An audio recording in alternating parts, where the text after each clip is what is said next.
तो शुरुआत ठीक ठाक ही हुई है। जैसी उम्मीद थी उतनी अच्छी तो नहीं दिखाई दे रही है, लेकिन फिर भी निफ्टी करीब 50 अंकों पर है और निफ्टी बैंक की बात करें तो करीब 150 अंकों के आसपास की तेजी आपको नजर आएगी। इंडिया विक्स 11.5 के ऊपर 2% के आसपास का उछाल। हमारे एक्सपर्ट्स तैयार हैं अपनी ओपनिंग ट्रेड के साथ। शुरुआत प्रदीप जी आपसे करना चाहेंगे। बताइए आपकी नजर कहां पर गई है और क्या खरीदना है अभी। सर करंट जोन से बाय करने का सलाह रहेगा 361।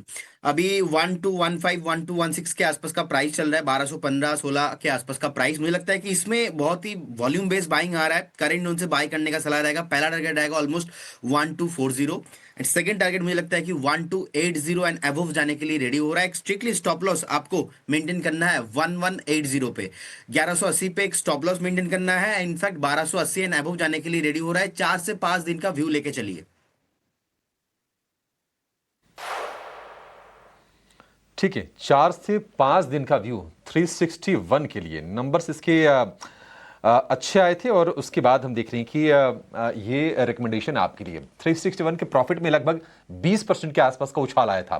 तो 1240 के टारगेट और 1280 का दूसरा टारगेट, 1180 रुपए का स्टॉप लॉस आपके लिए 361 पे यहां से भी और अभी चलने वाला है बड़ी तेजी पर खुलने के बावजूद भी। शिवांगी जी, आपका व्यू, आपने कौन सा स्टॉक स्पॉट किया है। जी, वेरी गुड मॉर्निंग। मैंने आज के स्टॉक के लिए चुना है इटर्नल। हम देख रहे हैं कि लोअर लेवल से काफ़ी एक अच्छी बॉटम आउट स्ट्रक्चर हो रही है स्टॉक में एंड ऑफ कोर्स एक अच्छी मोमेंटम भी बिल्ड हुई है 50 डेमा के पास। तो यहाँ पे ज़रूर हम खरीदारी के मौके ढूंढें। ओवरऑल ये स्टॉक जो है अब तैयारी कर रहा है एक नए अच्छे लेग ऑफ रैली के लिए। तो 305 के यहाँ नेक्स्ट टारगेट्स के लिए हम इसमें खरीदारी के मौके ढूंढे 288 के एक स्टॉप लॉस के साथ।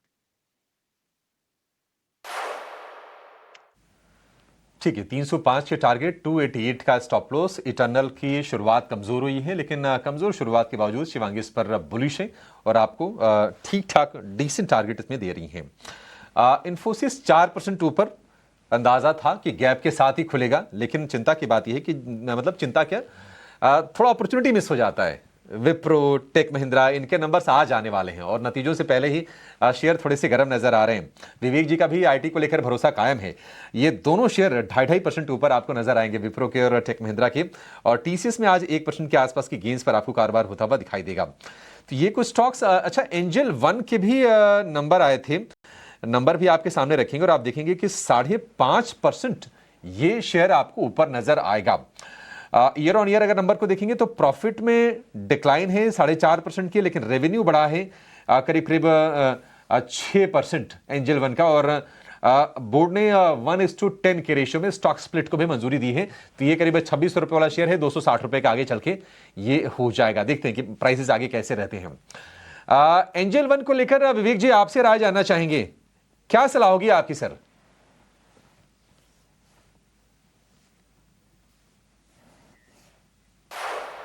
अच्छा ठीक है, विवेक हमारे साथ नहीं है। प्रदीप आप ही व्यू दीजिए एंजल वन को लेकर। सर ये फोर्थ टाइम हो रहा है। इससे पहले भी हमने देखा था ऑलमोस्ट 2350 2400 के आसपास से एंजल वन घूमता हुआ नजर आ रहा है। पास्ट में भी हमने देखा और इस बार भी वही सेम चीज हो रहा है। मुझे लगता है कि बने रहना चाहिए। ये जो तेजी है कंटिन्यू रहेगा। ऑलमोस्ट 2750 2780 एंड अबव जाने के लिए रेडी हो रहा है। और जिस तरीके से एक पुल बैक आया है यहाँ पे फॉलो अप बाइंग आगे भी कंटिन्यू रहना चाहिए। और नेक्स्ट 2 से 3 दिन में ही मुझे लगता है कि 2750 एंड अबव जाना चाहिए। तो ये रहा एंजल वन को लेकर है, लेकिन कुछ ऐसे स्टॉक्स है जहां पर बुलिश सिग्नल दिख रहे हैं। यूनियन बैंक, नतीजे भी अच्छे थे। यूनियन बैंक को लेकर शिवांगी जी आपकी राय क्या है। जी बिल्कुल, पूरे बैंकिंग और फाइनेंशियल स्पेस में हमने देखा है कि काफ़ी अच्छी मोमेंटम यहाँ पे कंटिन्यू होते हुए दिख रही है, स्पेशली पीएसयू स्पेस में। यूनियन बैंक की अगर हम बात करें प्राइस वॉल्यूम कंसोलिडेशन के बाद यहाँ पे अच्छी खासी फ़ॉलो-अप देखने को मिल रही है और मंथली बेसिस पे भी जो पिछला रेजिस्टेंस हुआ करता था 172 का, वो सरपास किया है स्टॉक ने और अब वो सपोर्ट के तौर पे कामकाज करेगा पोजिशनली। तो क्लियरली यहाँ पे रोल रिवर्सल हुआ है। इमीडिएट बेसिस पे बात करें तो 177 के हम ट्रेलिंग सपोर्ट को ध्यान रखें और 186 के नेक्स्ट लक्ष्य के लिए इसमें ज़रूर फ़ोकस करें। यूनियन बैंक को लेकर ये रहा है और लगातार यहाँ पर तेजी बनी भी है। और आज के सत्र में एक्सिस बैंक, हालांकि आज अभी थोड़ी कमजोरी जरूर दिख रही है, लेकिन आरएसआई देखेंगे तो यहाँ पर बुलिश इंडिकेटर यहाँ पर साफ तौर से एक्सिस बैंक को लेकर दिख रहे हैं। एक्सिस बैंक को लेकर प्रदीप जी, आपकी राय क्या है? देखिए, एक्सिस बैंक को लेके मेरा व्यू पॉजिटिव ही है। और इनफैक्ट जिस तरीके से हमने देखा है लास्ट पास्ट में भी एक्सिस बैंक 1215 1230 के आसपास 1230-35 के आसपास एक बढ़िया सपोर्ट लिया था और शॉर्ट टाइम में एक्सिस बैंक अपने सपोर्ट के ऊपर ट्रेड कर रहा है और लगातार कंटिन्यूअसली एक अप ट्रेंड को मेंटेन कर रहा है। सो मुझे लगता है कि अगर किसी के पास short term and long term का व्यू है, दोनों व्यू से ही होल्ड रखना चाहिए। बहुत जल्दी आपको 1350 एंड अबव प्राइस आते हुए दिखाई देंगे। एक बार अगर 1320 के ऊपर क्लोजिंग मिलता है ना, तो नेक्स्ट अगर आपका 2-3 क्वार्टर का भी व्यू है तो 1400 के ऊपर भी एक्सिस बैंक आपको मिलेंगे। वाइल इंडिया पे एक राय लेना चाहेंगे, यहाँ पे कुछ नए शॉर्ट्स बनते दिख रहे हैं। वाइल इंडिया आपकी खरीदारी की राय थी प्रदीप जी, क्या करना चाहिए? गिर तो आज अभी शुरुआती कारोबार में काफी कमजोर नजर आ रहा है, क्या करें इस गिरावट के बाद? देखिए, ऑयल इंडिया मेरा कंडीशन था, मेरा बाइंग लेवल पे अभी आया है 446 450 इस रेंज पे मैंने बाई कॉल दिया था और मुझे लगता है कि कहीं ना कहीं इस गिरावट में ऐड करना चाहिए पोर्टफोलियो में। 432 का स्टॉप लॉस रहेगा, मुझे लगता है कि लॉन्ग करना चाहिए और इसीलिए कहीं ना कहीं मुझे लग रहा था आज सुबह कि थोड़ा बहुत प्रॉफिट बुकिंग अगर आता है एक बाइंग अपॉर्चुनिटी के हिसाब से मैं देख रहा हूँ। मुझे लगता है कि 470 490 तक जा सकता है। व्यू 12 से 15 दिन का रखना है। ऑलराइट, तो 12 से 15 दिन का व्यू रखना है। ऑयल इंडिया इनके फिलहाल लेवल्स पे आता हुआ दिख रहा है। जी हाँ, कि जिस तरीके से हमने कच्चे तेल में गिरावट देखी, कहीं ना कहीं स्टॉक भी प्रेशर में ज़रूर है। बट जी हाँ, आईटी पैक में बहुत अच्छा मोमेंटम है। इन्फोसिस के साथ साथ जितने भी मिड और स्मॉल मार्केट कैप वाली आईटी कंपनीज हैं उनमें भी बहुत ज़बरदस्त हम एक्शन देख रहे हैं। बट LTTS यहाँ पर नतीजे कमज़ोर तो थे ही, पर साथ ही मैनेजमेंट ने अपनी गाइडेंस भी कट की है, इसके चलते 4% की कमजोरी। शिवांगी, क्या लगता है आपको कि यहाँ पर और गिरावट हावी हो सकती है? चार्ट्स क्या बता रहे हैं? जी सृष्टि, आईटी पैक में हम देख रहे हैं कि जरूर एक अच्छी मोमेंटम है। बट ये स्टॉक की अगर हम बात करें, यहाँ पे हमने देखा है कि लगातार पिछले 4 हफ्तों से लोअर बॉटम फॉर्मेशन हुई है।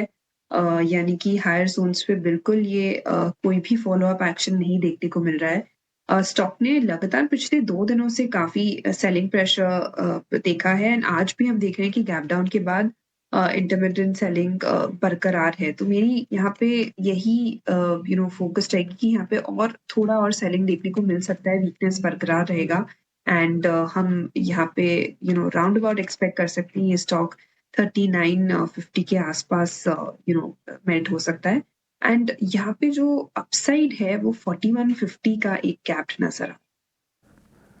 ऑलराइट, तो यहाँ पर सेलिंग प्रेशर जो है वो बरकरार रह सकता है। और अब देखिए 4% तक की गिरावट और कोई भी रिकवरी के संकेत नहीं है। तो एक तरफ आप देख सकते हैं कि large cap IT counter Infosys ने पूरे आईटी पैक का मूड ज़रूर बदला है। बट जी हाँ, इन्वेस्टर्स इस कंपनी की गाइडेंस को लेकर थोड़े चिंतित भी ज़रूर नज़र आ रहे हैं। इसके अलावा अगर हम देखें तो ऑटो पैक में से महिंद्रा एंड महिंद्रा बहुत अच्छा प्रदर्शन कर रहा है, लगभग यहाँ पे 1.5% की तेज़ी है। एक बार प्रदीप, आपकी राय M&M पे, क्योंकि कई बार हमने इसके बारे में आपसे चर्चा भी की है, बट जिस तरीके की booking, strong numbers Mahindra and Mahindra post कर रहा है, लगातार इसमें इन्वेस्टर्स का इंटरेस्ट भी है। नई XUV 7X और साथ ही XEV 9X की बुकिंग अगर देखें तो 90,000 के भी ऊपर निकली है। और नोमेरा ने ये भी बोला है कि जो उन्होंने पूरी उनकी एस्टिमेट लगाई थे कि इस साल की वॉल्यूम ग्रोथ कैसे होगी, अब उसको चेंज करने का भी आने वाले समय में वक्त आ जाएगा, क्योंकि कंपनी लगातार नए प्रोडक्ट्स के साथ साथ बेहतरीन प्रदर्शन कर रही है। प्रदीप, क्या राय रखते हैं आप M&M पे? देखिए, मेरा व्यू इसमें short to medium term all time frame में पॉजिटिव ही है और अगर हम चार्ट भी देखेंगे डेली, वीकली, मंथली, तीनों टाइम फ्रेम में बहुत ही अच्छा अप ट्रेंड में है।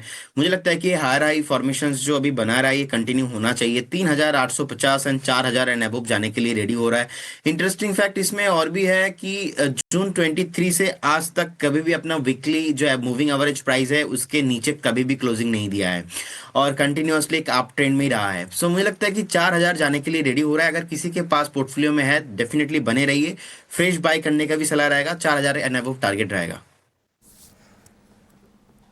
गया लंबा पैसा।